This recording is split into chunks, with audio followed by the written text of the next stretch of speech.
समाजरक्षक बोलत्या आमच्या पवन भाऊला कोणी लागत नाही नादीचे यो पुन्हा भारतामध्ये नाव मोठं गँगस्टर आहे.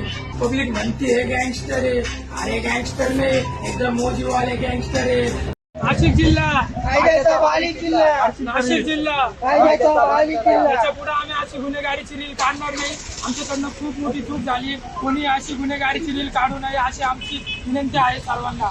नाशिक जिल्हा सोहेल पठाण, मी इंस्टाग्राम वरती गुन्हेगारी प्रकाराची रील बनवलेली, त्यामुळं आमच्या सगळ्यांवर कारवाई झाली. आमच्या सगळ्यांना इथं आणलेलं आहे. तर माझी अशी विनंती आहे का कोणीही नाशिक जिल्ह्यात या संपूर्ण भारतात गुन्हेगारी प्रकाराची रील बनवू नका, नाहीतर सर्वांवर कारवाई होईल. नाशिक जिल्हा, नाशिक जिल्हा, नाशिक जिल्हा, नाशिक जिल्हा, नाशिक जिल्हा, नाशिक जिल्हा. आज याच्या पुढून आमच्याकडनं अशी गुन्हेगारी प्रकारची रील कधी टाकल्या जाणार नाही. अशी चूक आमच्याकडे कधी होणार नाही. कुठल्याही प्रकारचा गुन्हा करणार नाही, कधी कोणता गुन्हा आमच्याकडनं घडणार नाही.